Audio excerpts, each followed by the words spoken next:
If you knew what you were made of, then we would save the world. If we knew the blood we came from, then we would save the world. From its emptiness and hopelessness, we are the only ones who save the kids. Only we can save the world. The black city's defined, the black on black crime is only a factor to black folk who lack mind. Get your mind in check before you get your kind checked. The revolution ain't immune to get old mindsets. Your revelation seeks illumination. Our reservations to react where the rats seek the preservation of the status quo where black folk lack the most. From rags to bold, show I'm passionate to crack the code and crack the skull of your coat where your crossbones meet. We ain't the same as those past generations be. Ready for action, influenced by truth. Enemies collapsing with king in the booth or on the tube, or challenging academia in the media. Writing sonnets or draft studies, don't know what's easier. First words in first person, I achieve without a curse word or purse person. How you do it then? Big house built before my words were influencing. This crowd filled before I killed with the music team. This our world, and we're the true in them. So I carry this cross like Jim Waste to show you that we will win. If you knew what you were made of, then we would save the world. If we knew the blood we came from, then we would save the world. From its emptiness and hopelessness, we are the only ones who save the kids. Only we can save the world. As those who would violently claim dominance prove themselves ill-equipped for sustainability, plunging this world into a darkness never before chronicled in what is left of man's historical record. What became apparent was that the remaining swarthy seed of the indigenous, once scorned, perhaps for the sins of their fathers, were in fact the ones in possession of the Holy Grail, the royal blood required to unite our woven species, delivering peace and a unity forgotten to the longevity of our suffering.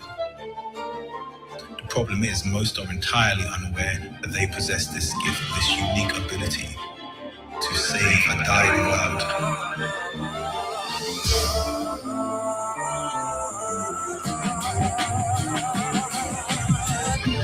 If you knew what you were made of, then we would save the world. If we knew the blood we came from, then we would save the world. From its emptiness and hopelessness, we are the only ones who save the kids. Only we can save the world.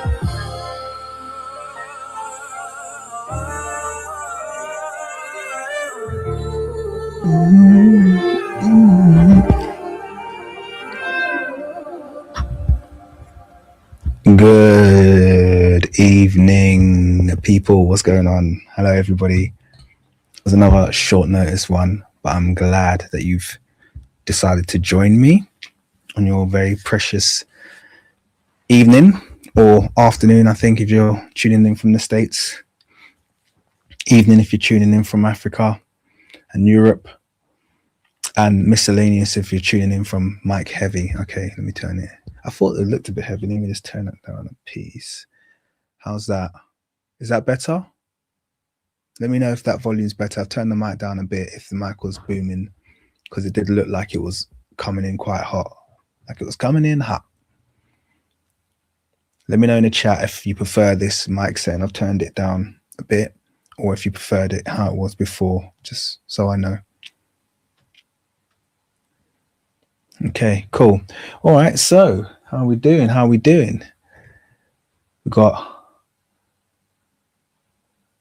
around 40 people, which is a nice amount. Okay, cool. So I'll leave it at this volume if I don't hear otherwise. If anybody thinks it's too quiet now, let me know. But it sounds good. Okay, cool. I'm getting a lot of sounds good. So we'll leave it as it is. How's everyone doing? Thank you for joining me. It's fantastic to be here. And appreciate the feedback on the song as well. Really appreciate it. I've got quite a few songs actually ready to release. Just kind of like wanting to have a little bit of a strategy behind that though, so it doesn't just flood you in a nonsensical manner. Yeah, but yeah, appreciate the positive feedback on that. But let's get cracking, because you guys are here for another live stream.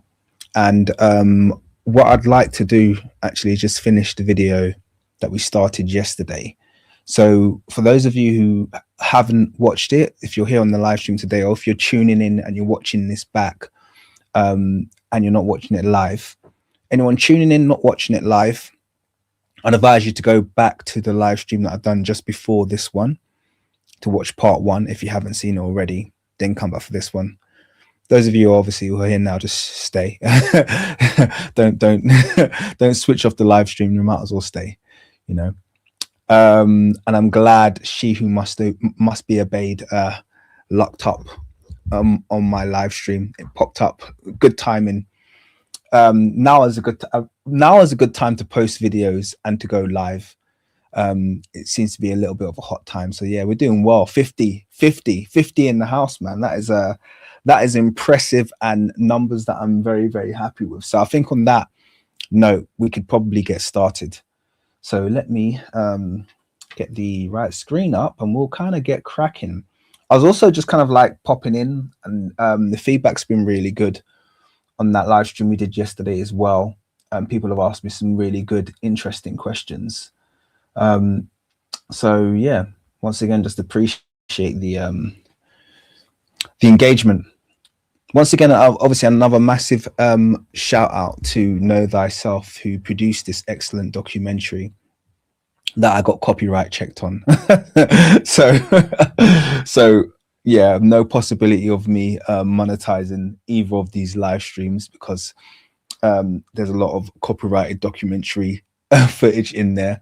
But hey, we do it for the engagement, right? We do it for the education and the engagement. That's what's important. So let's get part two over and Audi with. Yeah, so we got around, I think we got just almost beyond halfway yesterday. So if the timing works out, you know,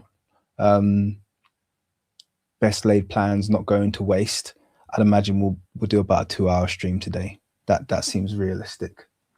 So yeah, I think that's that. I think we can get cracking now. I'm trying to think, was there anything else? Was there anything else that was pending on my mind? Because people had asked me, yeah, I had some really good questions, but I don't think now's the time to address any of them. So maybe towards the end. Shout out everyone who's in the live chat actually before we get started. So yeah, shout out everyone: Wesker, Elijah, Hervey, Darth Skywalker, Joe, Hezekiah, and She Who Must Be Obeyed, and Liz. How's everyone doing? And Zehoven. Hope everyone's very, very well. It's fantastic to have you here on this live stream. And Peter, how you doing, mate? Hope this isn't a spoiler alert, but I'm guessing Sinistret the Fourth will be mentioned. Big up yourself, King. I'm trying to think, what will Sinistret the Fourth be mentioned? No immediate intention to mention Sinistret the Fourth. I wonder why you say that now. You're gonna have to post more spoilers and tell me what led you down that path.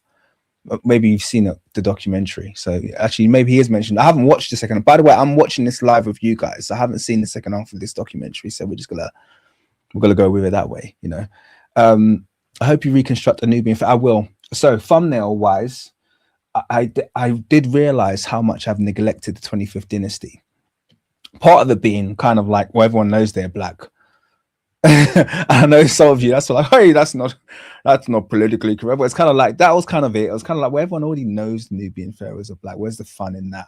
But actually, now that I've dedicated so much of my time to recreating the indigenous pharaonic dynasties, I do feel that hunger now and that desire to actually bring some of these 25th dynasty Cushitic pharaohs to life. I think that's going to be a lot of fun. So yes, good shout, Mark. I'm going to do that.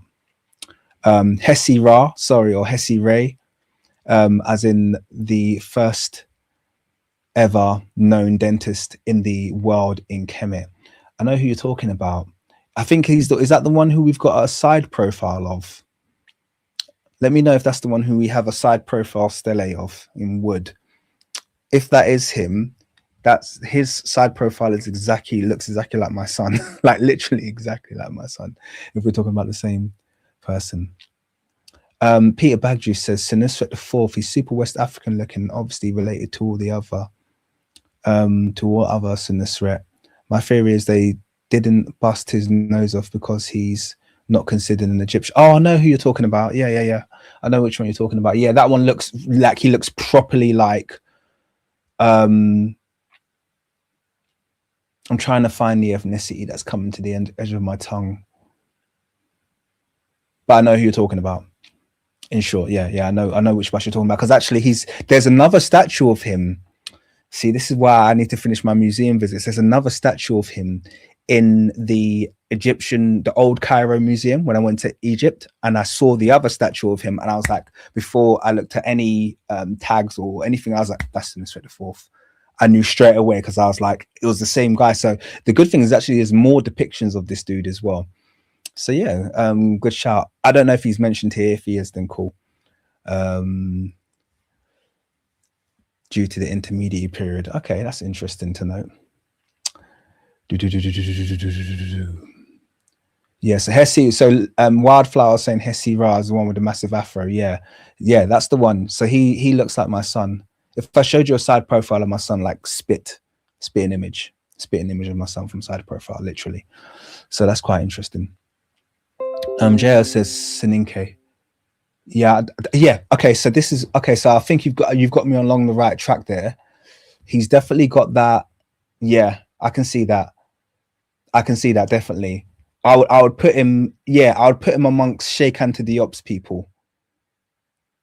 That's a very good shout there, Joe. I'd put him amongst that kind of region, that kind of like Senegambia, Martley, that entire belt, that kind of region there. Yes, very good shout, Jo. Good eye, Jo. It's got, by the way. All right, let's get started. Enough of the chit chat side track. Let's get cracking with this documentary. .com. Support the channel by tapping that like, subscribe, and notify button to be alerted to new content.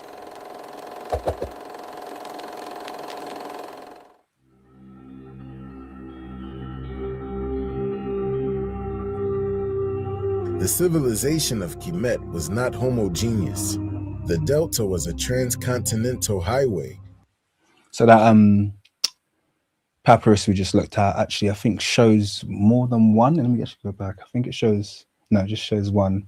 So I think the one we saw yesterday was Kawit, and I think the one sitting down here is a Shayet. Was not homogeneous. The delta was a So he has, I think it was Mentuhotep III has 3 wives that all look really similar. 3, he liked his very deep, dark chocolate brown sisters, very much so. Continental highway connecting 3 continents. Kemet was a multicultural society with many different populations of indigenous Africans. And that's Kawit here. So it's Kawit, Kemsit, and Ashayet. Transporting their cultures and traditions into the Nile Valley, as well as populations of non-Africans migrating back to Africa and settling in the Delta. See, these are the Hyksos, and I know some of them have been enlightened, but I've always thought that this is not to be controversial, but I've always thought that the depictions of the Hyksos remind me of the Somali. So I know a lot of people think they're kind of like foreign, far, very distant Asiatics, and I'm not sure if that's the case. But anyway, that's a theory that a lot of people might push back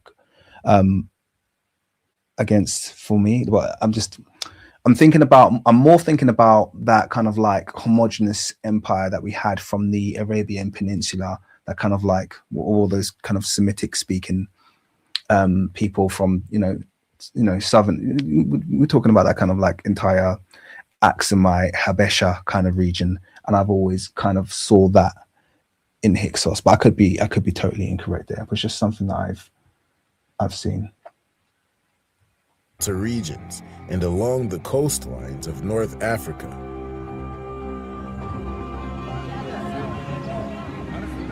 The Mediterranean coast of Egypt, where the mighty River Nile ends its long journey through Africa and mixes with the waters behind me. Big shout out to Zainab Badawi. She did this really excellent documentary, which is obviously covered in here and will definitely get me demonetized showing it. But it was really, really good documentary that she did here. I was quite disappointed. She's got an interview with Trevor Noah. I don't know if you guys have seen this. It kind of went viral a little bit where she's trying to basically claim that he was being racist for making a joke about his mum, about viewing his parents as different kinds of chocolate.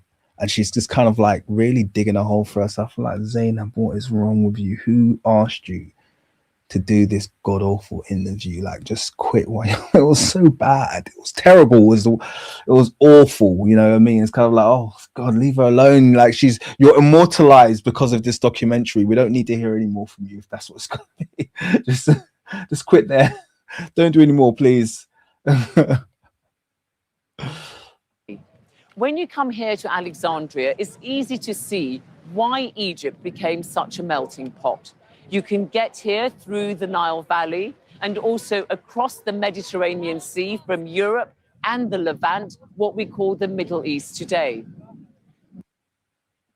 So, Alexandria, I've just paused it there because I speak about that very, very often. Remember yesterday, I was speaking about borders and I was speaking about land.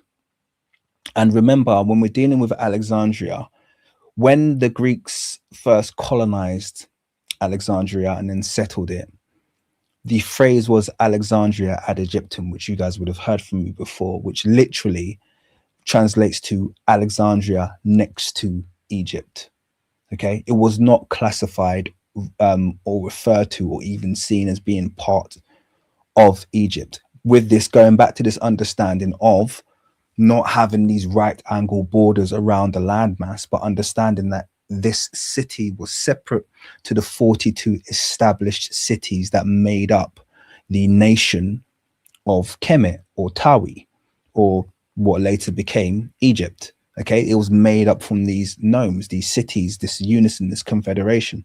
And so when they established this city, no one at that time or contemporaneously regarded Alexandria as being a part of Egypt. We only regard it as a part of Egypt because of presentism and our kind of like anachronistic view of nation states that are based on modern borders. So it's the modern border perception that makes us say, oh, you know, I'm going to Egypt. Where did you go? Oh, I went to Alexandria. Alexandria is not Kemet. Okay, it's modern Egypt, which has nothing to do. So it's really important that we understand this. Even the library in Alexandria, all that Coptic history, all of that took place outside of Kemet. You must understand that. All of that history took place outside of Kemet. It's not a part of ancient dynastic Egyptian history at all, even though the great things did go on there. And I'm aware of that. They had fantastic technology, X, Y, and Z, all of that. I'm aware of all of that. But it's still not a part of Egyptian history. It's foreign history. Okay, it might be right next door. It might be African history. Yes, no one's debating that, but it's not Tawi history. It's not Kemet history. Okay. This facilitated trade, but it also led to an exchange of ideas and cultures. Egypt's strategic position clearly made it attractive and hence vulnerable to attack throughout the centuries. The evidence of outsiders coming to Egypt from Europe, Asia and Arabia and mixing with the locals is apparent in the physical appearance of some of the population today. But when you reach further back into time to the monuments of the ancient Egyptian civilization, 1,000 kilometers from the Mediterranean Sea, you're reminded of ancient Egypt's status as that of a great African civilization.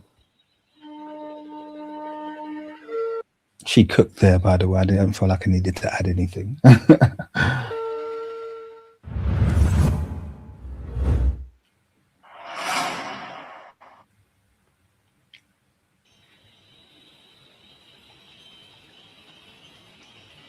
That's interesting. We spoke a little bit about the Sahara yesterday as well, and about this desperate attempt by modern historians or let me clarify, this desperate attempt by modern population geneticists, modern anthropologists to carve the Sahara out of African history, to separate the Sahara. And it's one of the most insulting things that they're doing with African history, and something that obviously we can't allow them to. I mean, it doesn't make any sense. This is why they are doing their best to find ways of de-Africanizing. For instance, one of the big things that comes up constantly is this idea that all of these African groups have got heavy Eurasian admixture. Okay, so they'll turn around to you and they'll go, "Oh, Fulanis are 25% Eurasian, and Yoruba 15% Eurasian, and this that." It's like, isn't it much more likely that the Eurasians are partially Fulani? Isn't it much more likely that these are the groups that you're saying are admixed with European, pass their genetics into the European population, which is why they have that affinity? That's much more likely, but they don't want to analyze it like that, because if they analyze it the other way around, where they can say everyone in Africa is mixed with European, which makes no sense even on an anthropological level. It makes zero sense. Everybody knows they descend from Africans, and yet you're going to claim that only Europeans have pure genetics and everyone in Africa has got genetics mixed with European. It's backwards. It doesn't make sense. It can't be justified on any level. It's just not how it works. So what they're doing is they're denying their admixture. Everything, once it touches the European landmass, instantly becomes fully European. And anything that was taken from Africans, anything that was carried into Europe from Africa, loses its Africanity. And so when those people, those same Africans come back into, if they did come back, by the way, it's classified as admixture, but it's never classified as admixture in the other direction. So it's kind of like, it's a total nonsense that they're trying to sell us. And this is how they're even able to now start moving their false narrative into the African continent, deep into the African continent, into the Sahara, into the Green Sahara, and claim that all of these people will experience admixture. It's absolutely ludicrous. The only people who are mixed are the Europeans. African, you've got all of our genetics. It's not the other way around.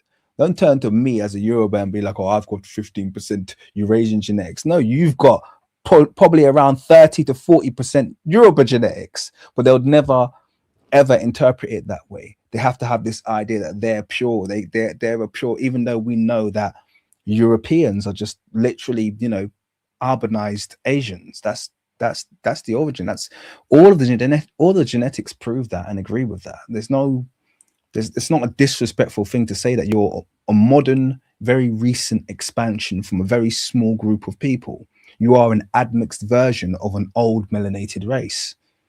That's what you are. There's no debate about that. You can dance in these circles all you want and try to spin these new tales using genetics, but it's already been exposed, So yeah, it's just important that we understand that this is a new battleground that they're attempting to create by utilizing sub-Sahara and a fuzzy logic when it comes to genetics.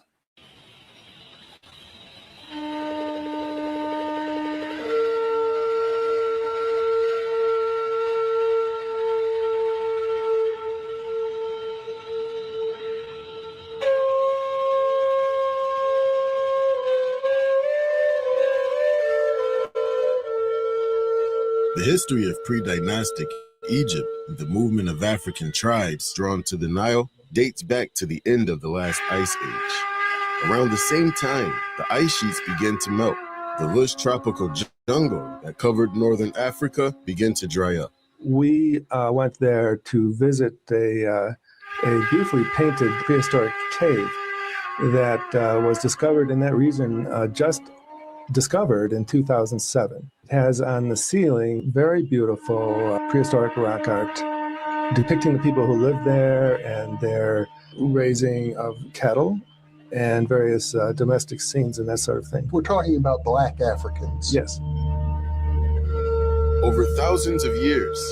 Of course we are. And, you know, I appreciate them doing this documentary, but the fact that we have to say it with any kind of like, we have to assert it as though it's something that's, oh, they were black in the Sahara. It's like, yeah, A, they still are, and B, who else are they going to be? Who else is going to be living in the Sahara?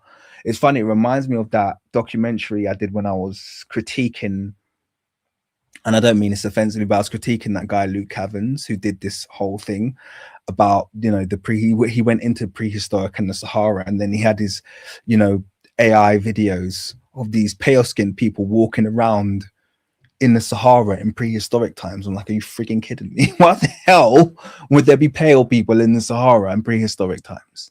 All of the pale people, all of the coastal North Africans that are there now are there as a result of slavery, which is, none of that is prehistoric. There was no prehistoric slavery to bring people from the Black Sea over and to bring those Eurasian looking people over.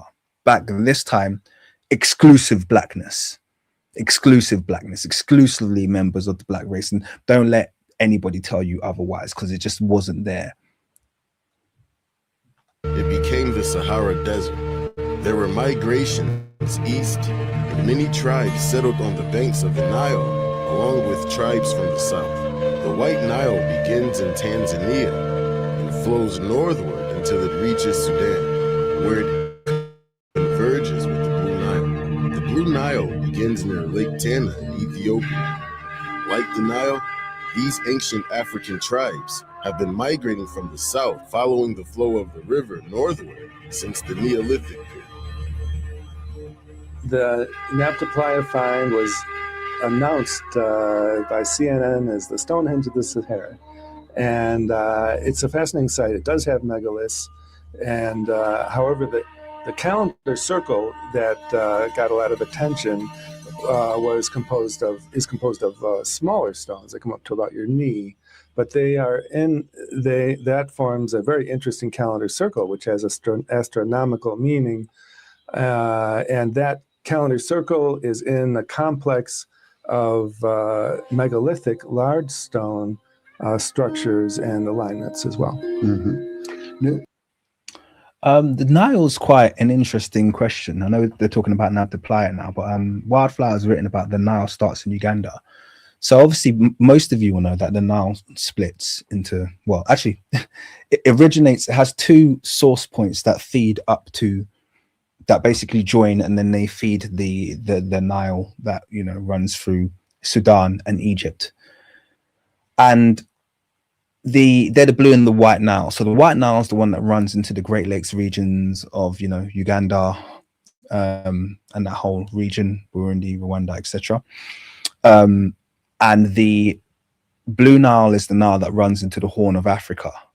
What I found quite interesting, in spite of all of the really massive lakes, is the Blue Nile actually provides more of the water. Now, I don't know if that's happened as a result. I know there was a historic kind of like, I want to say kind of like bog section between when the Nile splits, between basically when Nile forks away from the Blue Nile and moves into the White Nile. There's kind of like a bog section where it's kind of like ships and stuff can go through, but it's just more difficult and more complicated to traverse. And that also creates a bottleneck in terms of the amount of water that flows from the Great Lakes regions up the Nile into the, you know, into the Sudan, the Egypto-Sudanic area, so to speak. So I was just interested to learn that. So I think the ratio, someone correct me if I'm correct, if I'm incorrect, but I think the ratio is about 80% of the Nile's water when it reaches the north comes from the Blue Nile, and about 20% comes from the White Nile. So I'm not sure, but I was surprised because I actually thought it would have been the other way around, because the White Nile just looks that much more substantial with all of these Great Lakes, etc.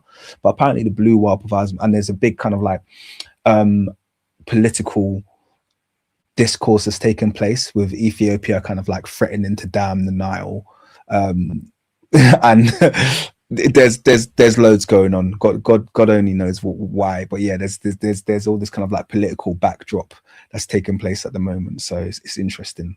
But yeah, I just thought I'd kind of give that little bit of a backstory current story in terms of Nile Valley politics currently. Do we know anything at all about the people who created these structures? Yes, we know they were Black African people. Their remains are studied anthropologically, and they were the people inhabiting the region of the time. Ancient. And here's the issue. When they pull up the remains of these Saharan Africans, they always will present, it's similar to the beachy head lady thing. They're pulling up someone who is anthropologically a Black African. They just present like everybody else who's in the region. They don't present any of the traits that you would associate with outsiders, with people, modern day Eurasians, modern day. They just look, everything about them on a, anthropometric, craniometric level, we know we're dealing with a Black African.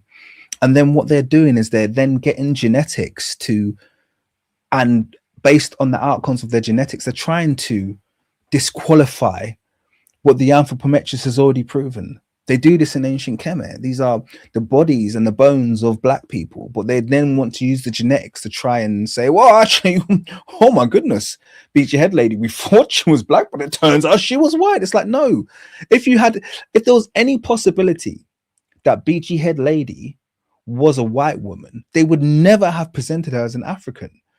The fact that they presented her as African means, based on our anthropometrics, based on the presentation of her body, they were 100% sure this is an African woman. But now they're using genetics as a justification to whiten Black people.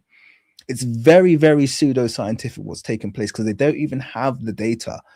They don't have the ancient DNA. They don't have enough of it to be able to make these kind of conclusions, but they're doing it anyway. So it's a very frustrating thing. Nubia and ancient Egypt share roots, common cultural roots in Northeast Africa, in the Sahara, and along the Nile Valley.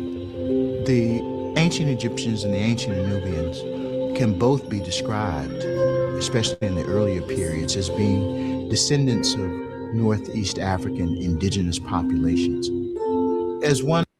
I'm currently, hopefully, God willing, very close to getting Dr. Cato on the channel.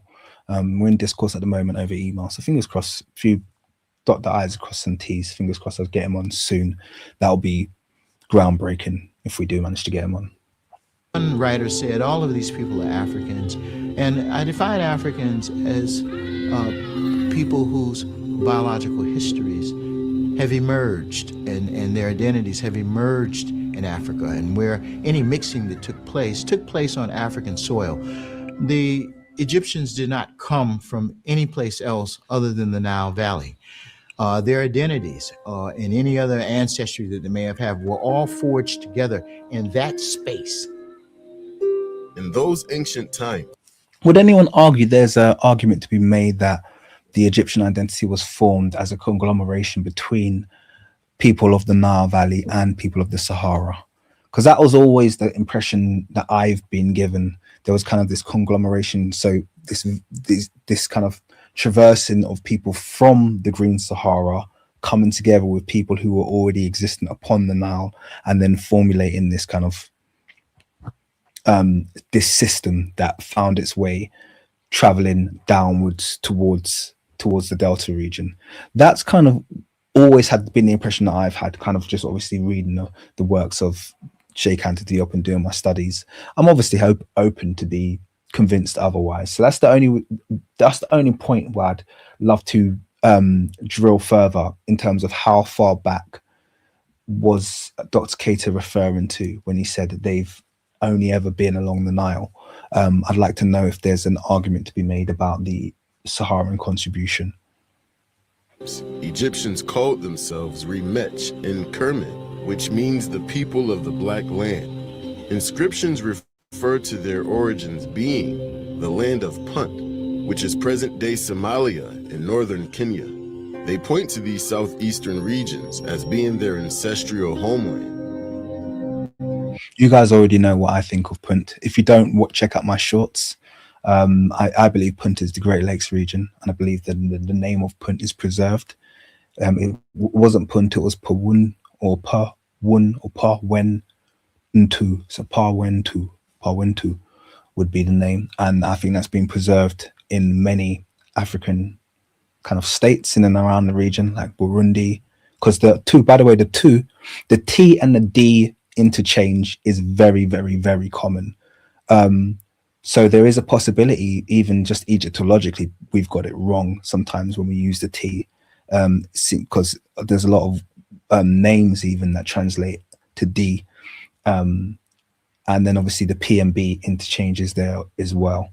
So this is where you get land names like Burundi, and Barwanda, which is the people of Barwanda. So Barwanda, Burundi, Bwantu, all of them seem to preserve the Bwunta kind of construction of P/B, W/R, N, and T/D.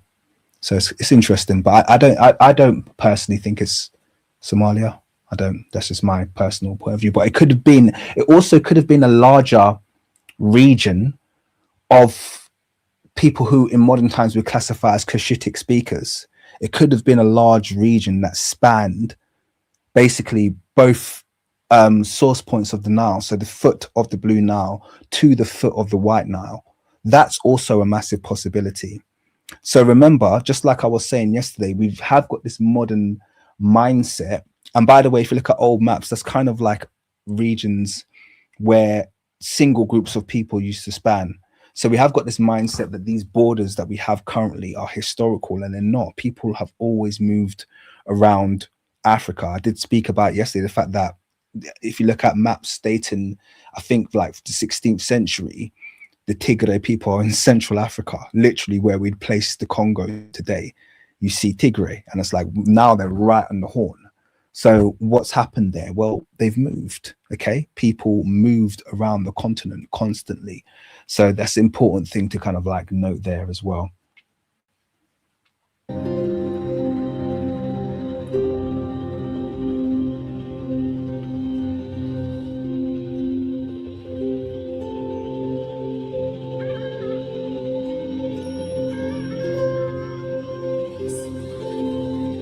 Seti was the earliest Great Nile Valley civilization and stretched from Nubia to Upper Kemet. Yeah, that area became hyper-arid, extreme desert around 3400 BC. Mm-hmm. But before that, the climate was different. Yes, it was more moderate. There were seasonal rains, and at the site that I studied, the ancient site that I studied, Nabta Playa, even that would fill up seasonally as a seasonal lake bed. We call it a playa. Mm-hmm. The cattle cult and the Sirius and the cattle iconography was very important to them, as well as in ancient Egypt, which came later. So there are many elements, clearly, of the culture that was operating at Nabta Playa in the earlier time that moved to the Nile Valley and became the ancient Egyptian dynastic civilization. It's interesting. We're having this discussion, and while you guys are having this discussion in the chat regarding the borders, and Sion said exactly what I was thinking there. It's like, look at old maps. Okay, for if there's no other way that you're gonna understand what I'm saying, just look at old maps. Borders don't exist. Borders are literally an invention of Eurocentrism. Okay, they don't exist. Borders come from the mindset that all land has to be owned. That's why modern maps have borders. If you're thinking about looking at Europe and looking at, North America, South America, and you've got these lines drawn, that's because to the colonist mindset, to the imperialist mindset, every square foot of this earth needs to be owned by someone. Oh, this is our land from here to here. And then the moment our land ends, this is your land from here to here. Think about that. There's not a single inch of land on this almost infinite earth that is not owned by someone. Every single square centimeter of land in this world is owned either by a nation state or by an individual. Every single square inch of land. Think about that. It's very deep to think about. There's never a point where you're on land somewhere and someone doesn't claim ownership to it. You can't just find a little corner of a forest and just be like, oh, I'm here, I'm safe. Like, no, that's owned by someone. It might be owned by a state, might be owned by England, but it's owned by someone. This is why you don't have borders on old maps. It's really kind of like, just to understand this, the reason you don't have borders is because groups of people would set up states, city states, settlements. Okay, this is what we're doing. We're cultivating this piece of land that's by this river. It's very useful for us. We dig and we plant seeds, and we've got some, we're agriculturalists. We also got some animals we're keeping there. We domesticated some animals, and they've got this city, and they're willing to say this is our city. In fact, many times that if you go to Africa, they'll put a wall around their city. But guess what? Outside of that wall, no one owns it. No one owns it. Okay, outside of that place that they've cultivated and they've developed, no one owns it. This is just land. It's just desert. It's just land. If someone needs it, we don't need it. We've got enough in this city here. If someone or a group of people want to set up a settlement and start building a city there, go ahead. We understood as people that there was there's far too few of us, even in modern times, to populate the whole landmass of Earth. Earth is abundant and infinite. And historically, we understood that. But now we live in this nation state world that the imperialists have cut up and divided, and every square foot is owned. Borders are not ancient. Borders are not even old. They are a modern invention. So it's just important to understand. So even once you have that mindset, all history looks different to you. You'll start looking at European history and you'll realize actually European history doesn't refer to countries, yeah, like Italy, this, that, and the other. It refers to cities, okay, like Turin and Fez. It doesn't refer to Morocco. It refers to cities, yeah, like Naples and and Brandenburg or this, that. You'll realize there's very few or very little mention of nation states. Groups of people existed in cities. That's how it worked globally, not just in Africa. That's how it worked globally. Outside of city states, this idea of like every square footage of land being owned, that's a new and a modern thing. Someone just said Athens, Sparta, Rome, exactly. Cities, settlements. We've developed this piece of land, this idea of this being this humongous nation, and you can't cross our border. That's foreign. It's new. It's not historical. We shouldn't be placing that mindset when we're looking at ancient history or even old history.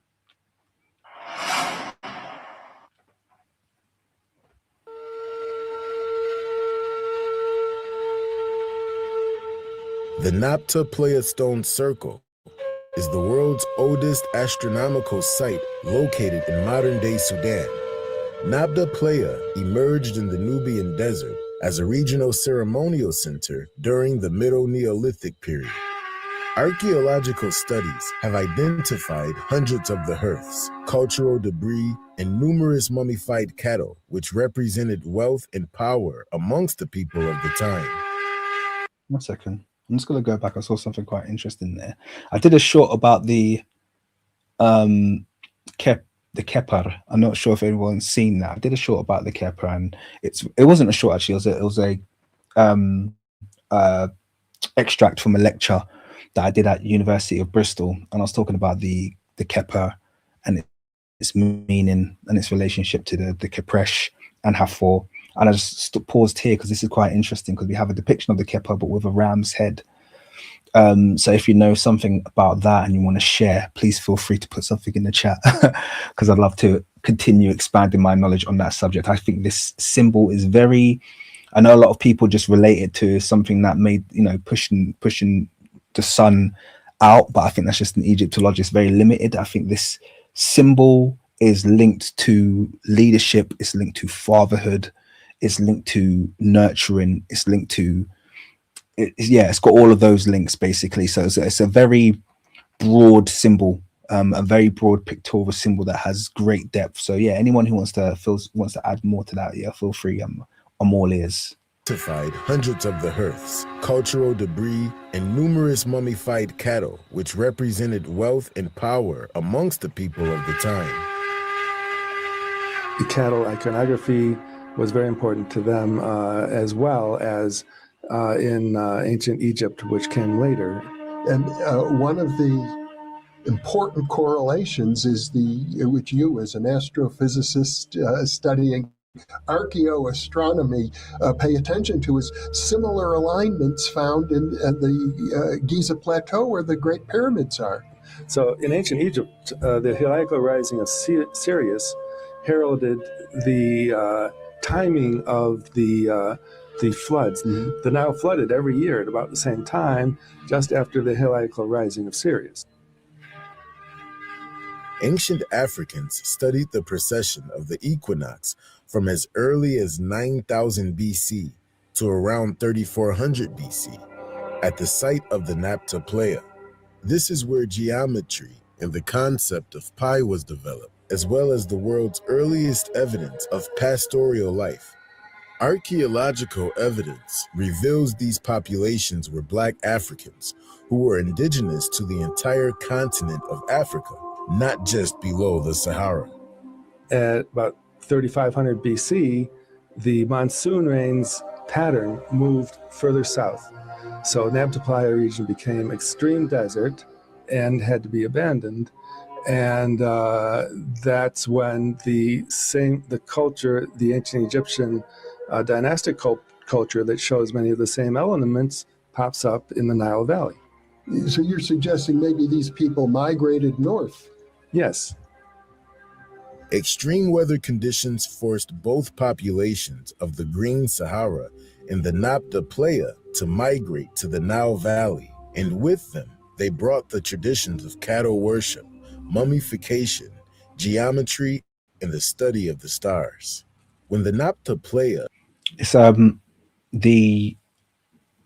glad they linked the I know they called it cattle worship, but what's important to note is that if they've brought cattle worship, they've brought agriculture with them into the Nile from Central Africa.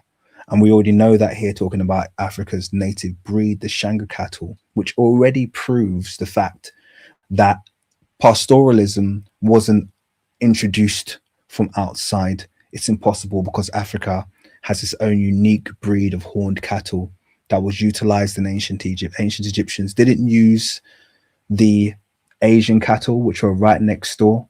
They used the African cattle, the Shanga cattle, the horned cattle, which is the one that's been used in Central Africa and the Sahara region from time immemorial. No one introduced that. If anything, Africans introduced pastoralism to the rest of the world, and not vice versa. But yes, I'm glad they mentioned that. A region dried up due to the rapid climate change. These populations migrated following the flow of the Nile River, bringing with them their knowledge and high science.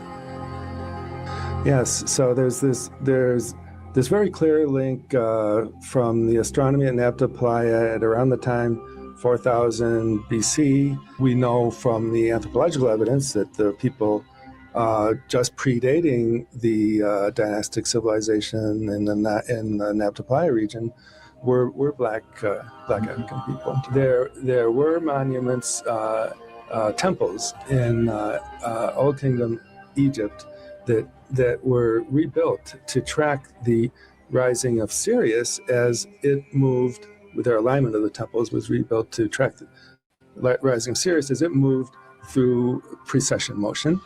And we found the same thing at Napta Playa. These megalithic stone alignments, they tracked the rising of Sirius and other stars as they moved through precession. These Africans from the south would move into what would later be... I've got a really cool reconstruction of Sahure. Don't know if you guys saw that. did a recent update to it. I was very, very, very happy with it. And I've got a really good reconstruction. This is Sinistred the second, and I've got an amazing reconstruction of him as well. So I've got some quite cool reconstructions actually that I'm very, very proud of, and these are two of them. Thank you, Dregger. He says, Happy New Year, everyone. Appreciate your contribution, and Happy New Year to you. Thank you very much for your $2 donation. Appreciate it. Become Upper Kemet and establish the early pharaonic dynasties. I like to follow the evidence, and to me, I didn't care about which race of humans it was at the time.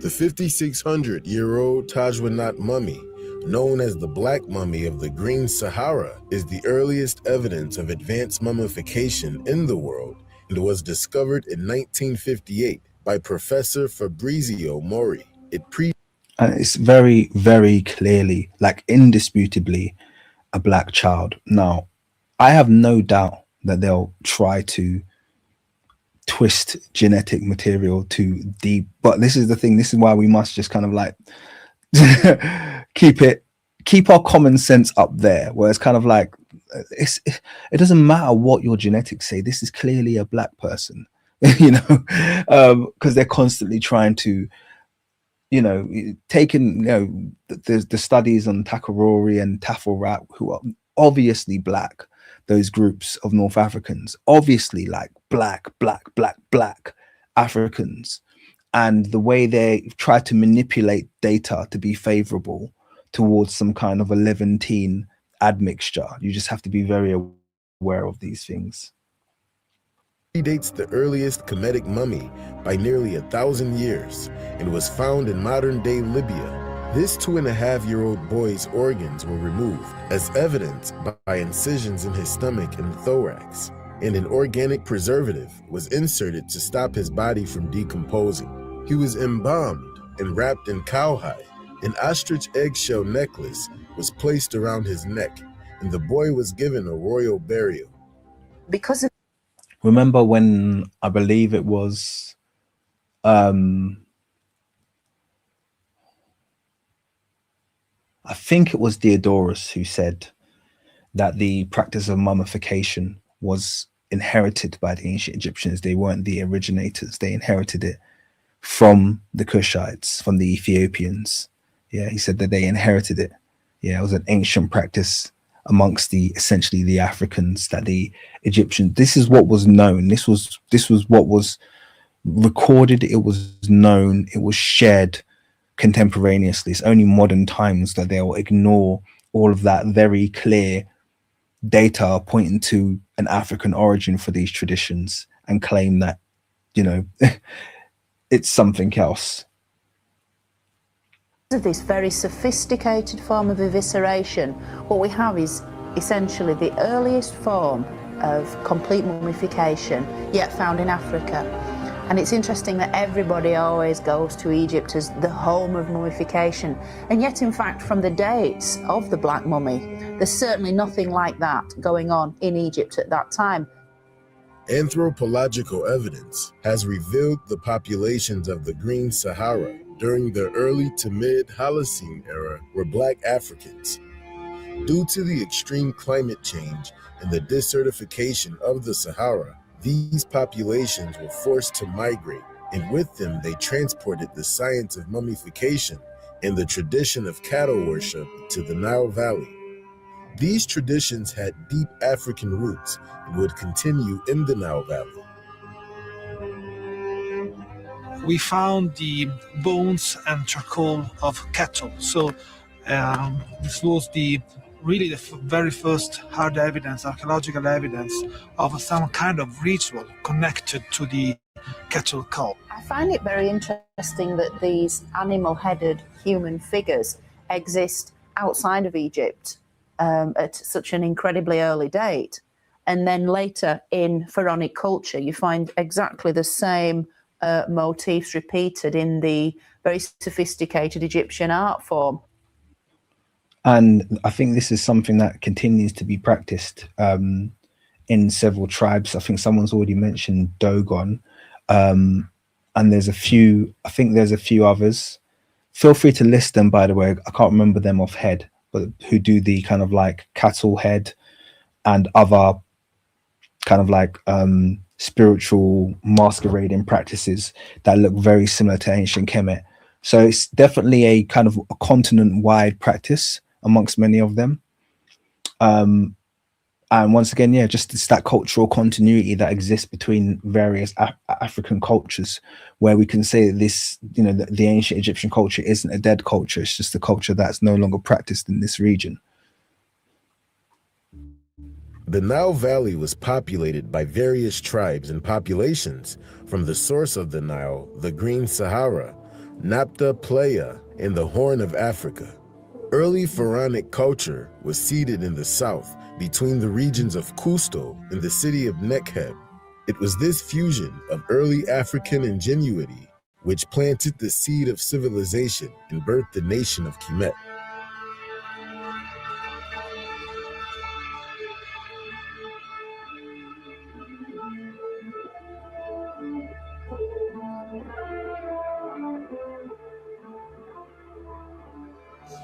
We have just here Tripoli, we have here Cairo and the Nile, and just in the center we have the Liz, do what you got to do, because I haven't got the energy to do it. You guys be in your P's and Q's. Liz, don't play. Caucasus Mountains, and we have Algeria, Libya, Egypt, and Sudan, and Chad, and Niger, and Mali. So this area is bigger than Europe, so it means that all this very, very large extent was inhabited during ancient times by the same ancient African Saharan culture.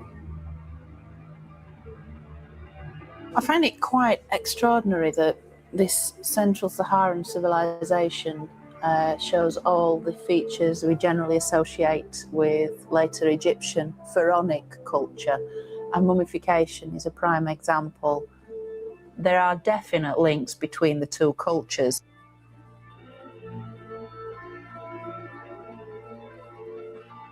That's the Gerza palette. I remember because I used it in my documentary about the Ankh. And as I saw, this is one of the precursors to the Ankh symbol, showing the Shanga cattle from the front. I just thought it was quite interesting.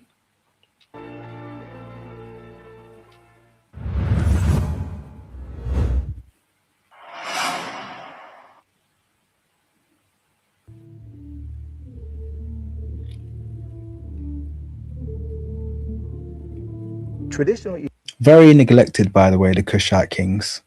Like I said, by myself as well. Once again, just because it's almost because it's not a debating point, I haven't put a stamp on it, but I do feel the need now to address them and give them the respect they're due. Because ironically, if you look at the Kushite kings, and here's the thing. So this is what I was going to mention today. Here's the thing about the Kushite kings, the 25th dynasty. There's an argument to be made that the 25th dynasty was the greatest dynasty in the history of ancient Kemet. There's an argument to be made. But like, to be real, I only realized today how much we sleep on it. Me personally as well, as someone who's a kind of like enthusiast historian. Sleeping on the Kushite dynasty is ridiculous. It doesn't make any sense. If you look at the achievements of the Kushite kings of Taharqa, and not just that, even their artwork. I was looking at the statues that we have of the various Kushite rulers, the statue of, you know, Taharqa, two statues of Taharqa, or more than two, obviously, Tantamar. The color, the detail, and the skill that was used to create those statues is pretty extraordinary.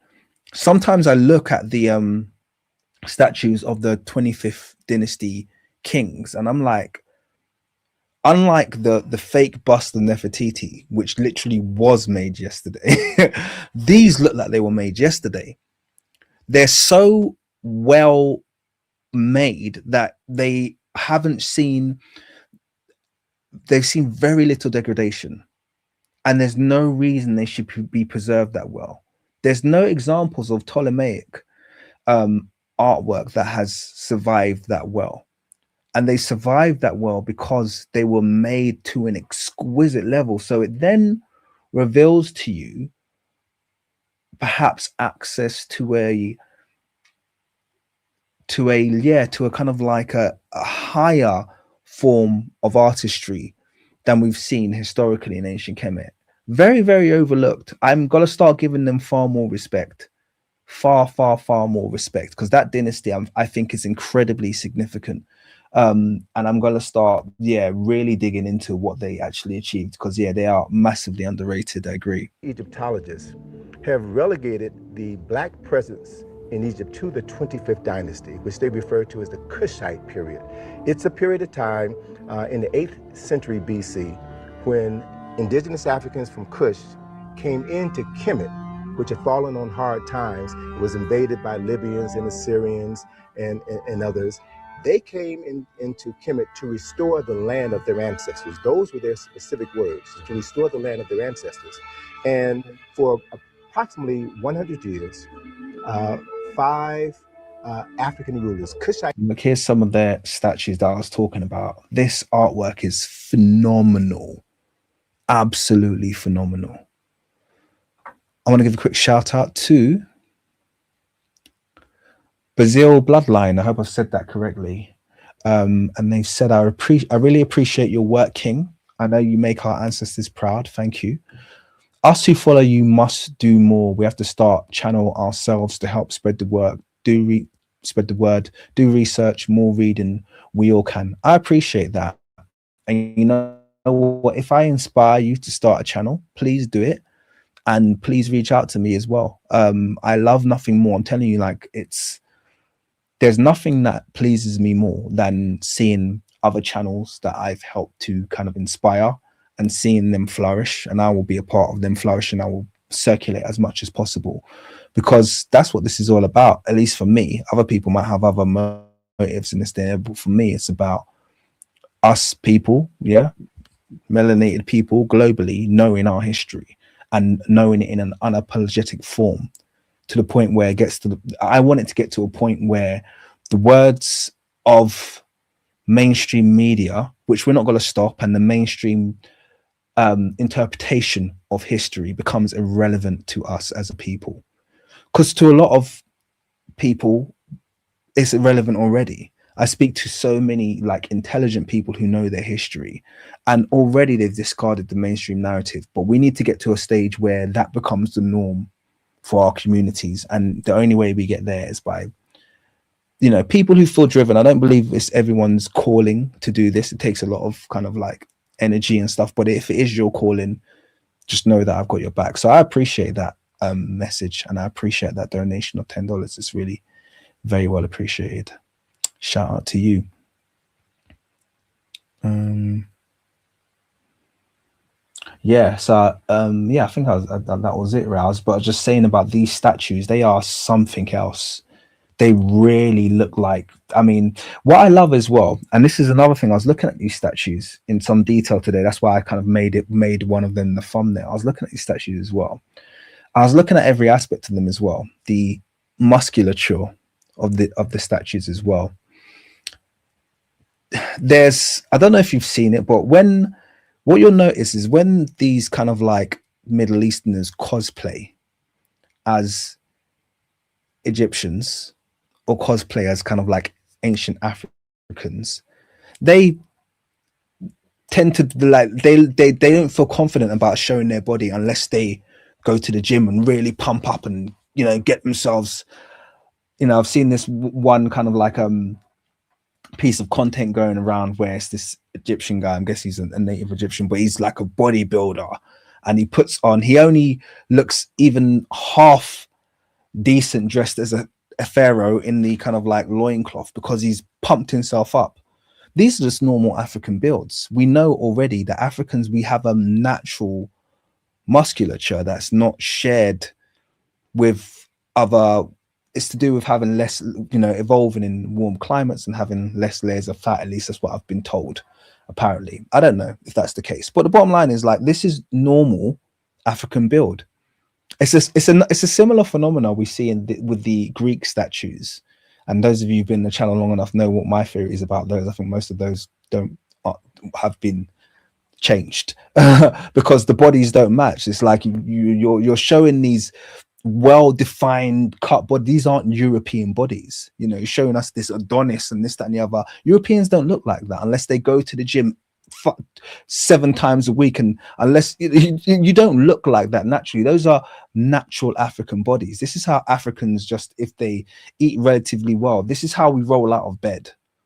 You know, there's a difference between the way our heads are constructed, our bodies are constructed. So yes, there is a big clue in statues and artwork about who these people are.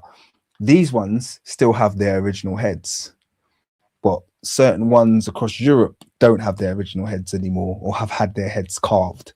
That's a whole nother discussion we're going to come onto, not today.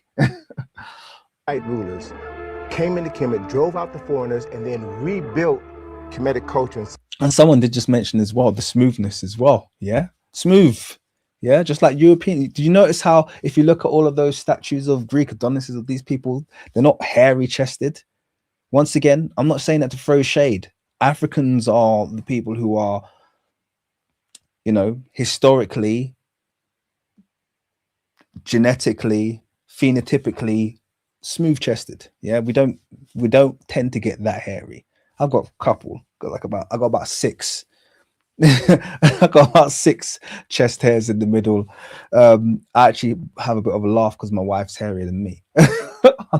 I'm a very typical kind of like, I just don't get hairy, and that's an African thing. We are very, very smooth. We don't have a lot of body hair. That's reflected in the artworks. Okay, yeah, like, why, if these people were Eurasian, if you look at a lot of modern Egyptians, no disrespect, very hairy people, wouldn't they have depicted some of that hair in some of these statues? They were very good at pulling out that fine detail. They could have just put a few little strands here and there. You know, they could have done that. I'm just saying. You know, these are the small little details they seem to have left out. Civilization. The Libyans, who'd fought for the Egyptians as mercenary generals, gradually infiltrated Egypt's power structure and eventually took power as the 22nd dynasty. Egypt's Libyan rulers understood that looking and acting Egyptian would help to keep the country under their control. And yes, I've got no doubt that modern Eurasians got hairy as a climactic adaptation to cold. Actually, some people argue that it could have been an adaptation to being underground or somewhere where there wasn't light. There's kind of like there's a bit of a debate there. They did recently find an underground city in Turkey that could have been an origin for the Yamnaya expansion, which is quite interesting to read as well. But anyway, that's an aside. Just thought I'd put that one out there. Yet in some ways, these images are simply window dressing, lip service to ancient Egyptian traditions in order to claim a greater prize. For the Libyans had organised nothing less than the state-sponsored plundering of Egypt's royal tombs. They were so transfixed by the wealth, by the gold, by the bling of ancient Egypt. They wanted it for themselves, and over their several centuries' rule, while they appeared to look like pharaohs and to rule as pharaohs, Egypt never feels to have been a cohesive, united kingdom. They weren't Egyptians at heart, and that's really what mattered. Egypt needed a regime that could reconnect with its most powerful asset, its history. And by 747 BC, that... I'm just going to go back really quickly because I disagree with one of these depictions here. This is a Eurocentric fantasy, okay? This is a Libyan or Ribu people hairstyle. So these are people essentially to the west. So yeah, to the west of Kemet. This is how they're depicted. And these are people, this is a Fulani hairstyle. It's got nothing to do with this kind of like delusionary Eurocentric depiction. So I just thought I'd kind of like jump in there because they've tried to claim that hairstyle and the feather on the head. Have you ever seen when they invent things? This is when you know they're doing and just talking crap. Do you understand what I mean? It's kind of like, where has this person ever existed? This European with this like and a big feather in his head who lives in Africa. Like, are you freaking kidding me? Like, stop inventing people that don't exist. Stop inventing cultures that have no basis, that have no archaeology, that have nothing tangible, have nothing. You're just making stuff up. This is Fulani culture. They still put their feather in their head. They still have that exact same hairstyle. We don't need to invent something. Yeah, we don't need to invent something. It's real. These people are real. You don't get to steal their culture. Asset, its history. And by 747 BC, that's what happened when the Kushite rulers of Nubia made a direct spiritual connection with Egypt's glorious past. The religious and cultural. So that statue that we just went past as well, this was actually, I've been surprised, this was actually made, I think, during the Roman period. So it's very interesting that in the Roman period, they're depicting Osiris in this format, you know, looking very, very, you know, yeah, you know what I mean. Oh, let me give a quick shout out to Jew Marshall, who's given a $5 donation. It says Herodotus and said Colchian and Egyptians were melanchorous, that is dark-skinned, black-skinned, and eulotrikes, woolly-haired. Yeah. Densely, it's woolly or densely curled hair, so basically a kinky haired. So he said they were black skinned and kinky haired. By the way, black skinned, dark skinned, it's the same thing. It's like, why is the word dark? The word dark has only become controversial in the last 100 years when modern Europeans are acting like they don't know what the word dark means. Dark means dusky, means swarthy. Okay. Open your curtain right now. It is 9:30 p.m. in winter in the UK. If someone said, what does it look like outside? My response would be, it's dark. Okay. There's never been a time when it's, you know, the sun is kind of like, it's like the sun's up in the sky and it's just behind a cloud, and someone says describe where, oh, it's dark. No one's describes it when it's slightly cloudy as being dark. Yeah, but that's what Eurocentrists will have you believe now. The word dark has become this flaky thing. A white man gets a tan. Oh, that's what they meant when they said dark. They said dark skinned. Dark skinned means having a slight tan. No, dark means dark. Dark has always meant the same thing historically. Dark skinned, black skinned, it means dark. Okay, but why are we even having this discussion? Dark brown, what does dark brown look like? Okay, it's brown, but it's close to black. Okay, this is what dark means. This whole kind of like revision where people are acting like they don't know what words mean. It's very frustrating. I'm not gonna lie, it pisses me off. Stop acting like you don't know what a word means. You know what I mean? Oh, tall, dark, and handsome just basically meant someone had dark hair. No, it didn't. Okay, it meant they were black. Right? That's what dark means. Right? It hasn't changed. Goodness. So it's a freaking frustration. I'm not gonna lie to you. People are acting so dumb these days, man. It's a general irritation for me how stupid these people act in their desperate attempt to whitewash and claim history that doesn't belong to them. Claim the part that doesn't say dark. But if someone's described as swarthy, and we're pulling out a dictionary, and swarthy literally says dark as the black African, yeah, then give up on that. Give up on that word swarthy, because it doesn't mean you. It's clearly describing someone who does not look like you. So dark is dark, okay? Dark-skinned, melanchroes, yeah, didn't mean dude look like friggin' the president of France. Oh yeah, he's melanchroes because he was in Africa the other day and he looked like slightly creamy. No, stupid people. Doesn't mean that. The religious and cultural ties of Kemet and Nubia run deep. So in 747 BC, when the Libyans occupied Kemet, Nubians from the kingdom of Kush marched north to restore law and order. Kemet was weak from being invaded repeatedly by the nomads. But when the Kushites arrived, it wasn't to ravage or destroy. They saw this as an opportunity to seize power and restore Kemet to its former glory. The Kushites spent a considerable amount of time rebuilding the great monuments and temples. This differs greatly from the Libyans and other Asiatic invaders who came to pillage and plunder. The Kushite pharaohs built columned temples with pylon gateways and added to the great Amen temple complex of Karnak.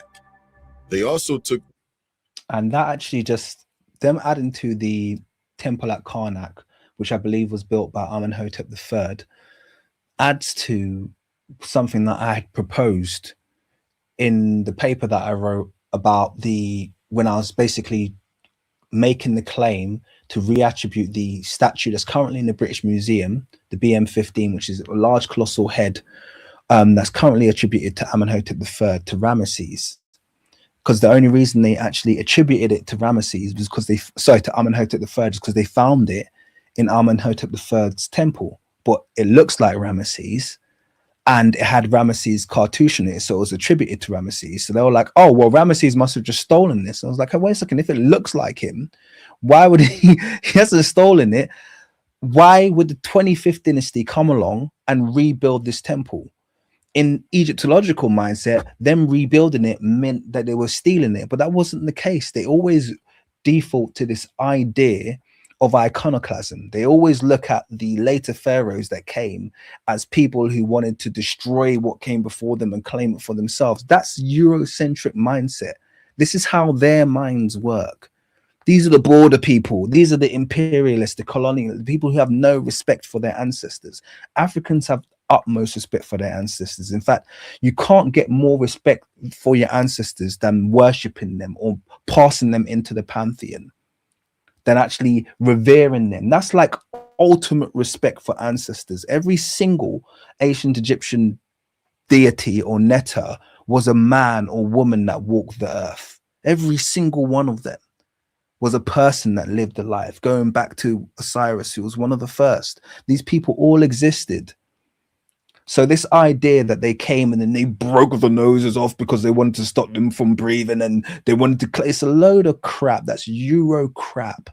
Okay, they didn't do that to their ancestors. They respected the ancestors. This is why the 25th dynasty could come along, rebuild the temple, add to it, put more statues in it without having to break the ones that were there. This is how it works. This is ancestors, people who come before. So much of ancient Kemetic culture was based on the wider African culture of ancestral veneration. They don't understand it, or at least they don't want to understand it, because it's not something that's reflected in their culture. The Old Kingdom's religious text and transfer them into stone for better preservation. An example of this is the Shabaka stone, named after the Nubian king who had it inscribed. On the stone, Shabaka added, "I found the writings of the ancients damaged, and I restored it better than it was." Look at that. If there's not a line that literally summarizes and typifies exactly what I just described, isn't on this. Literally, I found the writings of the ancients. And that word ancients, I bet you could exchange it for ancestors. I bet you could exchange it for ancestors. But anyway, I found the writings of the ancients damaged, and I restored it better than it was. This is what I tried to communicate, and I wish I'd found this quote and put it in that paper. Maybe I'll add it, maybe I'll do a volume 2. But this is what I was trying to communicate. This is the part of Egyptology, or the part of the study of Kemet, that Egyptologists don't want to acknowledge. They don't want to acknowledge that actually they didn't have this desire and this bloodlust and this need to destroy what came before them. It made sense that they saw themselves as the continuation of a heritage. You know how proud the ancient Egyptians or the Kemetic people were of their history that stretched far back as time could remember. Do you know how proud they were of that? To give them this kind of like short-sighted barbaric outlook is just a projection of Eurocentric. You know, they're the Vandals. It's where we get the word vandalism from. They're the Vandals. They're the people that go around defacing, destroying, and claiming that they are something that they're not. That's your history. Do not project it into Africa, please, because the Africans work like that. We respect our ancestors. We totemize our ancestors. Okay, completely different to what you guys do. Drega, thank you very much for your $2. He says they say it because they did it to their own. Exactly that. It's a projection of their own behavior. That's all it is. Once you understand it's a projection of their behavior, you realize how much of Egyptology can be discarded. So some people are dubious of the fact that I'm very dismissive of Egyptology. And I think rightly so. I think Egyptology needs to be dismissed. I think we trust them far too much. We trust their translations far too much. And I think they get far too much wrong. I would much prefer to trust ancestors. I would much prefer to look first at African culture, look first at what people are doing in Africa, and then relate that to Egypt. Because actually the smartest and the best Egyptologists like Budge, yeah, respected African culture. The ones that didn't respect culture, and Champollion the younger, the ones who didn't respect culture, like Champollion, Figeac, and the ones who came after, they're the ones who just project Eurocentrism on things. Oh, we're smarter than you. We can translate better than you, and they can't half the time. This is what's important to know. Quick shout out to Headknock. Thank you very much for your $8 donation. He said it's the protocol of Europeans to destroy the religions or cultures of the indigenous to eliminate identity and usher in colonialism. Absolutely. That need to disconnect, it makes people far easier to colonize, makes them argue amongst themselves, makes them discredit their own heritage. Africa's got a huge problem with it. Okay, we don't respect our culture, we don't respect what we come from, and that makes us very easy to colonize. Thank you very much for that donation, and I agree. Let's carry on.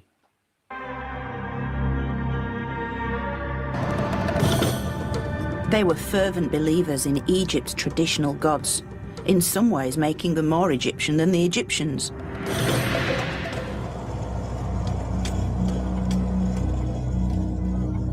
Beliefs that centered on this great sandstone mountain, Jebel Barkal. It's interesting that she said they were more. I just want to jump on the fact that she said they were in some ways more Egyptian than the Egyptians. Once again, what were the Egyptians? This is the important question. Remember, we're talking about boundaries, we're talking about city-states, we're talking about towns. Who were the Egyptians? Okay, because what we have is we have the two lands. We have Tawi, we have Kemet.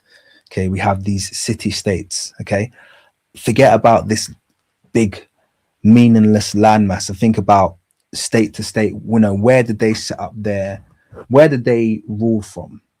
You know, and by the way, that's a question actually. Where did the 25th dynasty rule from? Was it from Amarna, or was it where's they ruling from? That'd be interesting to know which city they chose. Was it Thebes? I'm not sure.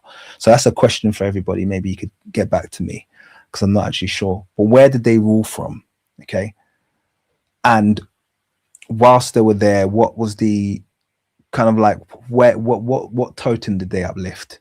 Okay, which systems they're trying to bring in? Because this is ultimately, if they're practicing the same culture, okay, they are Kemetic, even though they were from Kush. In many ways, they are Kemetic. They were Kemites.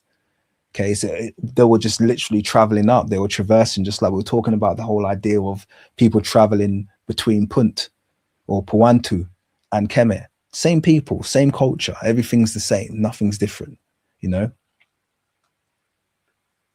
Centuries, it had been regarded as the mythical mound of creation.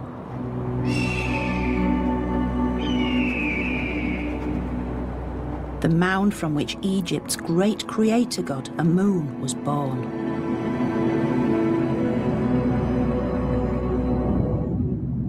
This is a bust of Tutankhamun as Amun, if I remember correctly. Here is the holy mountain. This is where the god lived in his primeval form. Dr. Tim Kendall has spent almost 30 years working at the site.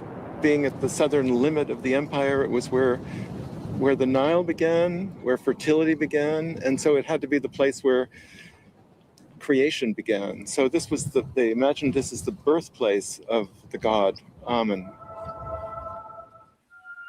As the Kushite kings gained increasing military power, they also claimed Egypt.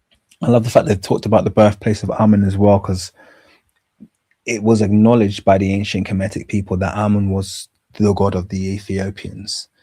There's even a really good text that I've mentioned before in previous live streams that Smash Rockwell had translated, where there's kind of like a battle between these Kemetic magicians and these Cushitic Egyptians. So they're having this kind of like battle, which very much mirrors the battle that we have between Moses and the ancient and the Egyptian magicians in against the pharaohs. Yeah, but anyway, that's an aside. But the point being, whilst this battle was taking place, they make several references to the fact that Amun will favor the Kushites because it's Amun was their god. He will favor them. He was the bull of the Merowites. He was the god that the Kemetic people had inherited from the Ethiopians. So this acknowledgement that this is their Amun, one of the greatest deities, okay, was inherited from the Ethiopians, inherited from the Kushites. Nobody, that's not correct. We're not talking about, oh, okay. So I know what you're talking about. When I say Ethiopians, I think people on the channel know that I'm talking about the Kushites, people of Kush, Central Africans. That's what they were called by the Greeks then, and that's where the name comes from. The modern Ethiopians only inherited that name very, very recently. They were previously Abyssinians, Habesha, Axumites. We're not talking about them. When I say Ethiopians in this context, I'm talking about the Kushites, people of Sudan and Central Africa. But yeah, appreciate the comment. For themselves.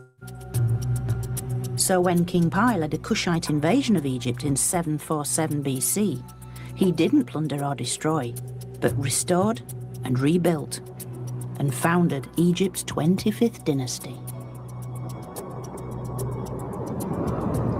The irony is that he's conquering Egypt to put everything right, I suppose. So it's all such a cycle of rebirth, regrowth, redevelopment, and the Kushite kings are really kind of tapping into that ancient power source and just sort of giving it back to the Egyptians. Like starting time all over again and doing it right.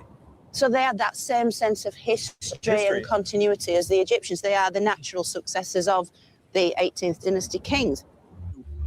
And as such, the Kushites left a legacy of renewal and resurrection. I mean, look at those statues. I'm sorry, they're just so, so legit. They are so legit. I definitely need to do reconstructions, but I think on top of the reconstructions, I think once again, I do feel like this dynasty just needs respect. They need respect because like I said, I think they were on a serious level when it comes to technology and capability that I haven't given enough respect to at all.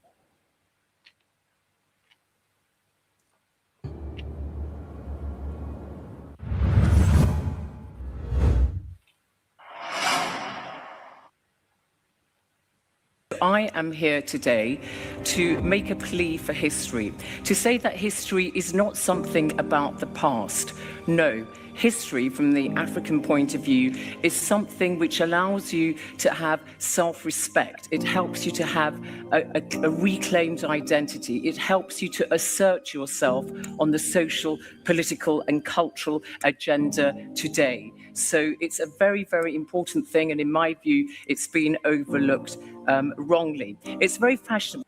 I think it's very important what she's saying here as well, because I find, you know, on the show, obviously people like you say on the show will get ignored because I don't listen to stupid people.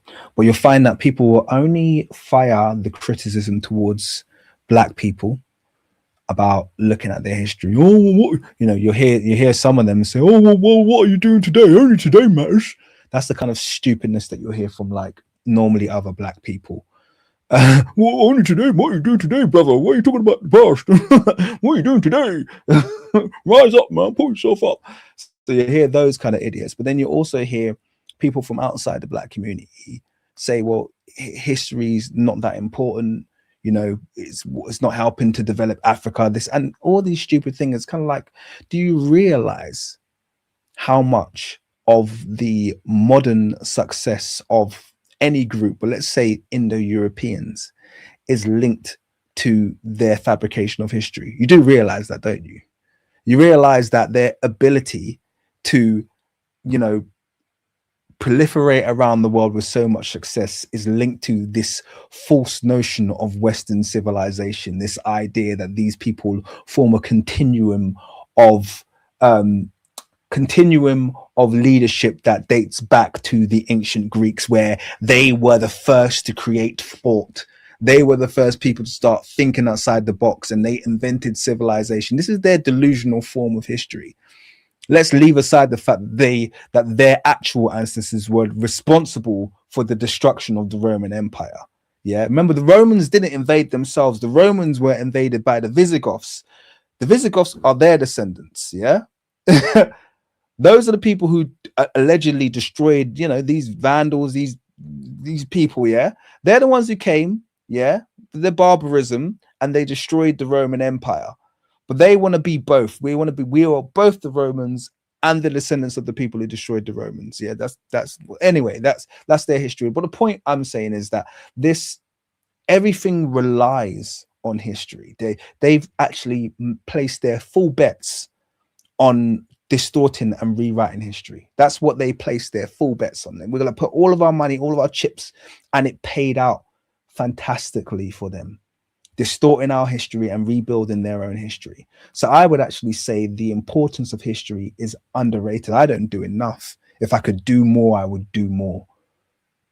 Yeah, I would. If I could do more in terms of people learning their history, I would absolutely do more.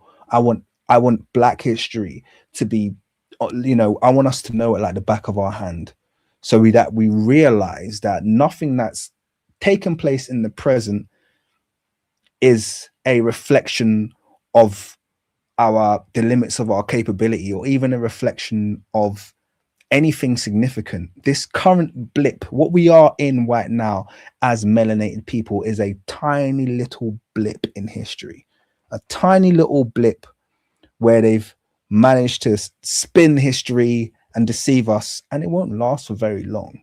To be very, very clear, it won't last for very long. But if I can be a part of that enlightenment of us actually knowing and realizing the fact that essentially we are the creators of pretty much everything that you see around you, then great, because that is the truth. Whether or not people want to accept it or not, they're not going to be able to keep us out of history for too long. Let me give a quick shout out to that guy Rieko. Says talk your bro. Got my little sound effect. I love and appreciate it, brother. Well, I love and appreciate the feedback. Shout out to you, man. Thank you very much, brother. Yeah. Oh, there's another one as well. Let me give a quick shout out to Head Knock. It says, again, not bringing up the past is also a colonizer's protocol. Yes, it's like not paying tribute to ancestry. The past is significant and defines us. Absolutely. And you know what else you just made me think of as well? It's gotten to the point where, as melanated people, I've realized one of the biggest crimes I can do is tell the past accurately. There's nothing more that Eurocentrists and racists, I'm not accusing all white people of this, by the way. I'm accusing specifically those of a Eurocentric racist mindset. The biggest crime that you can do is tell history accurately. That they find nothing more offensive. It's like Charlie Kirk. Yeah. The biggest thing you can do to offend his followers is to quote him. Oh, Charlie Kirk, didn't he say this? Oh, how dare you? How dare you quote his words? He wasn't racist, because they live in delusion. They live in delusion. They hate it when you quote them. They hate it when you pull up facts and pull up receipts. That's the biggest thing. That's the biggest insult you can do. Yeah, it's just quote them. No history. Knowing history is like the biggest weapon against people who are living in delusion. You know, that's the thing. Anyway, shout out to you, Head Knock. Thank you very much for your $8 donation as well. I appreciate that. Let's finish this video. To talk about education. Education is important. It's the most empowering thing you can give a young child in Africa, and it's true. But what kind of education? Quality education is the thing that's very important, and history is an integral part of that. And I'm going to say where she's actually just cooking here is that the education system, I'm Nigerian, we're very proud, but right now, I would say a lot of the education that's given in Nigeria is very poisonous, very, very poisonous. Actually, I'd even say more than the education, because the education actually maybe is like more middle of the road. It's more the constant,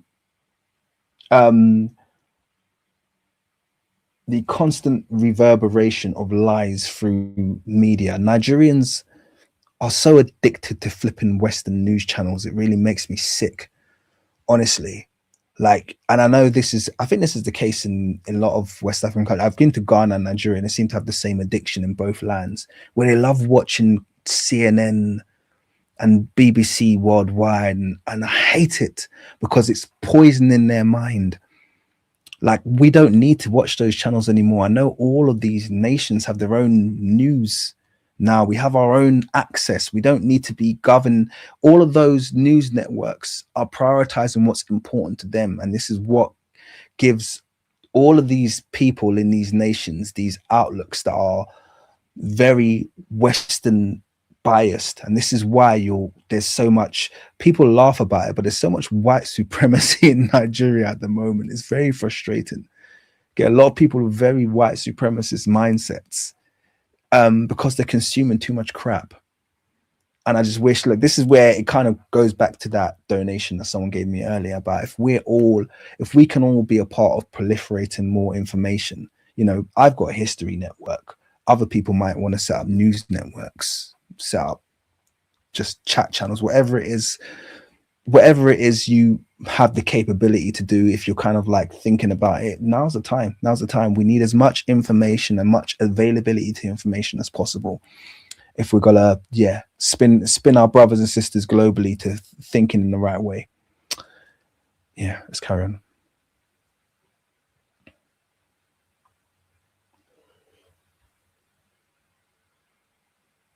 And not just for people living in Africa, but also the established African diaspora, be it in the Caribbean, be it in Brazil, be it in the... Snap on that note. Do you know Luzia? This is like the oldest skull found in Brazil. Do you know Luzia has been destroyed? I found that out the other day. So Luzia, who is the oldest skull that's found in South America, found in Brazil, 12,000 years, 100% confirmed to be an like phenotypically Black person. I want to say African, but then they try and relocate it just because they're Black and say, oh, well, how did they get there? A slave trade? Oh, no, it's a Black person. The first people of all of these lands were Black, but it's definitely that skull was destroyed in the fire. So we no longer have Luzia with us anymore. We only have the scans and the images. The skull's been destroyed. I was very shocked to learn that. It sounds suspicious, doesn't it?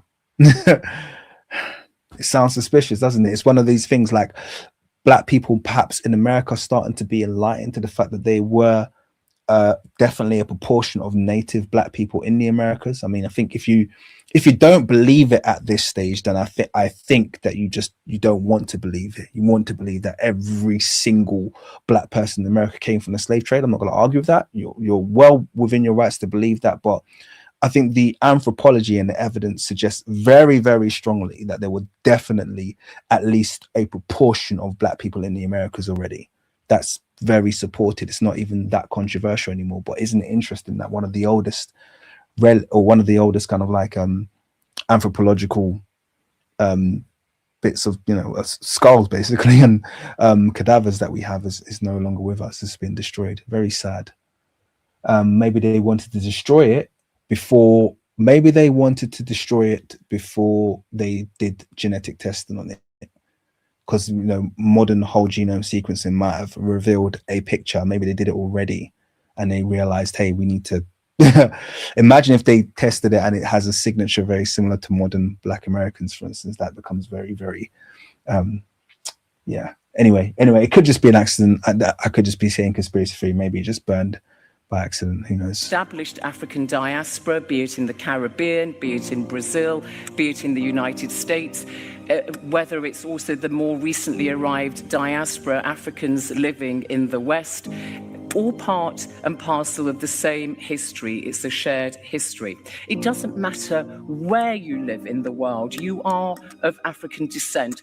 Be you know, in Brazil, where, by the way, a lot of people don't realize that around 100 million Brazilians, that's about more than 50% of the population, either have African heritage or mixed African heritage. You know, they are the second largest African population after Nigeria. Or, by the way, you guys do realize that it's like, I can't remember how much more of the alleged slave trade ended up in South America, and people have just accepted that. Do you realize it's only in the hundreds of thousands of people that ended up in North America, but South America took a bulk. So allegedly, there's all of these journeys that took place between Africa and South. It's much easier to. Anyway, I'm not going to go into this right now. This is not what this is about. But guys, I just engage a bit of common sense. The millions and millions and millions of people they're supposed to have transported from West Africa, you know, to South America. I'm not saying none were transported, because we do know there are small pockets of Nigerian communities, etc., but a vast majority of them, yeah, don't have that backstory. And it's just kind of like, engage your mind, guys. You know, engage your mind. We're not being given a full story. I want to give a shout out to another donation that's come through from Stephen. Thank you very much, Stephen. He said, "Thank you, King. If I had just one teacher like you when I was in college, let alone when I was a child, I'd probably be a physicist today, for the sheer self-affirmation and self-confidence you impart from your talks." Thank you very much. I appreciate that. And I'm glad. That's really made me feel quite chuffed, and I appreciate the $30 donation as well. That's why I'm here, man. I'm a teacher. And yeah, there's I guess there's more to history than just history, you know.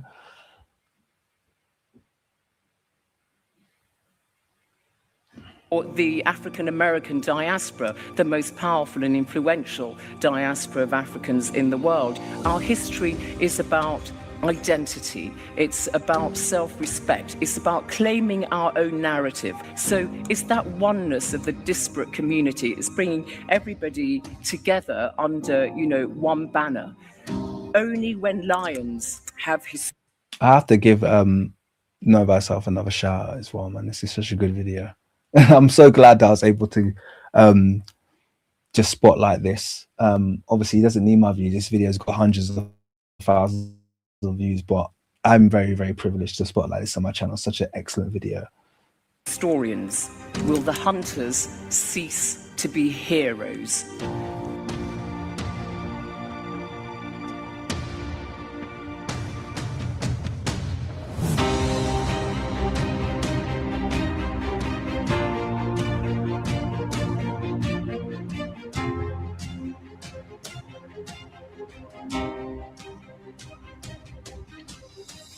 I think that's it.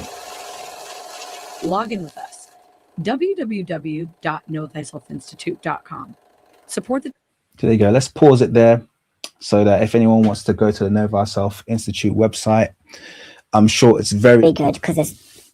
Oops, I've just changed my voice. I've got a few of those, by the way. I could change my voice to this as well. I've got a new unit, you know what I mean, doing different things here. Well, anyway, let me leave it normal. Yeah, so if anyone wants to go to Know Thyself Institute, make sure you're following them on all formats. They've got an excellent Facebook channel. Obviously, you can see their YouTube channel is excellent as well. Very, very high standard to everything that they put out. I am very much a fan of Know Thyself. So yeah, check it out, man. But yeah, that's the video, man. I'm very much pleased that I took some time to go through this video with you guys. It's been an incredibly enjoyable couple of live streams, and yeah, I think that's that really. Let me just go through the comments, and other than that, I think we'll wrap up soon. because we've done what we came to do. Like I said, I'll be back with the live streams now, guys. I've got a few scheduled. I know exactly what I want to kind of cover. So yeah, you'll be seeing more of me if you want to, that is. I saw there was a little bit of beef going on in the chat. Let's try and stay unified, guys.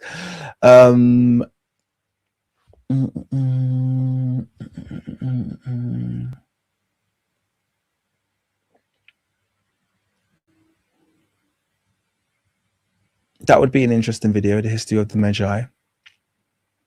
I think before then, I've definitely got to do the 25th dynasty, like I said. This is a point I raise quite a lot. The fact that all of the nations that are supposed to be feeder nations to the Americas, including the Polynesian and the Indian Ocean islands, who are also feeder nations to the Americas, all have massive black populations to this present day. So if they have black populations to this day, they probably had more back in the day. So saying that black people never got there doesn't make any sense. It's just not logical. I made that point all the time. So yeah, thank you for that contribution. Etruscans are the original Romans, and Minoans are the original Greeks. Yes, there's a lot to support that. And Etruscan artwork has very high, yeah, I know what you know. I know what you're saying, and I know what you mean. So yeah, I agree with both of those.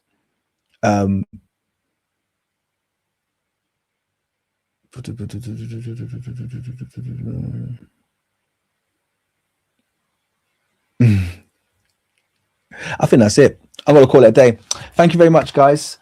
Please help the likes before you leave. We'll get as many people to view this video as well. I want to give a quick shout out to another donation that's just come through. So a big shout out to Hessie Ray. Said your name right, correct that time. Said I appreciate your dedication to our history. My faith is restored in our young adults. Appreciate that. Appreciate that. We are making the right moves, I believe.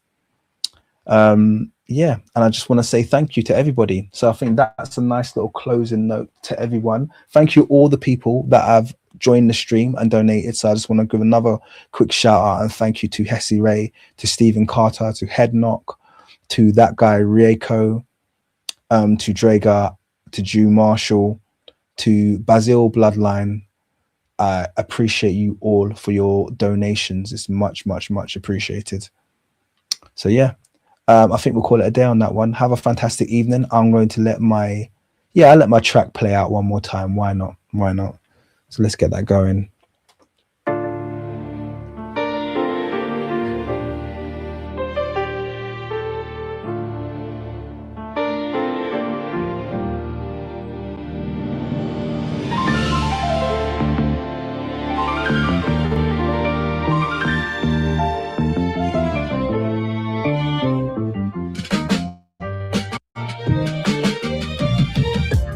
If you knew what you were made of, then we would save the world. If we knew the blood we came from, then we would save the world. From its emptiness and hopelessness, we are the only ones who save the kids.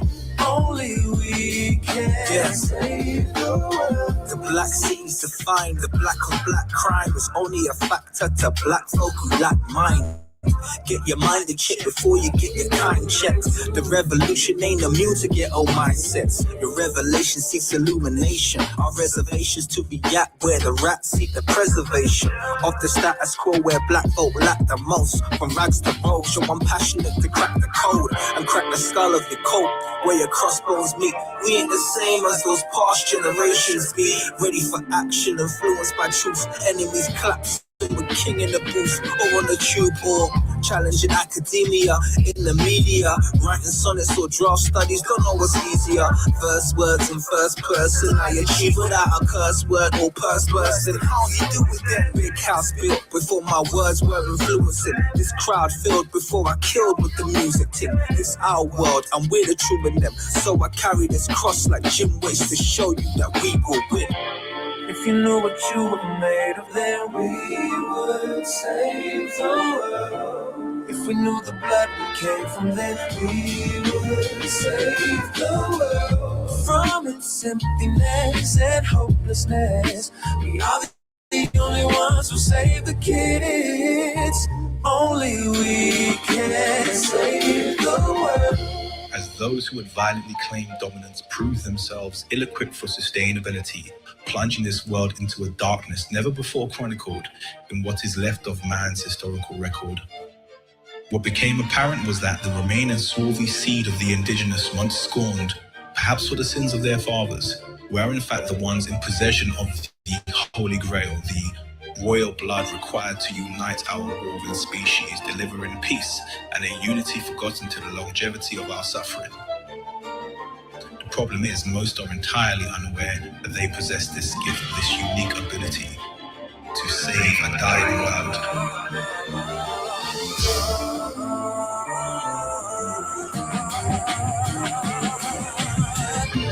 If you knew what you were made of, then we would save the world.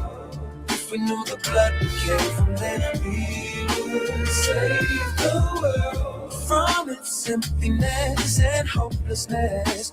We are the only ones who save the kids. Only we can save the world.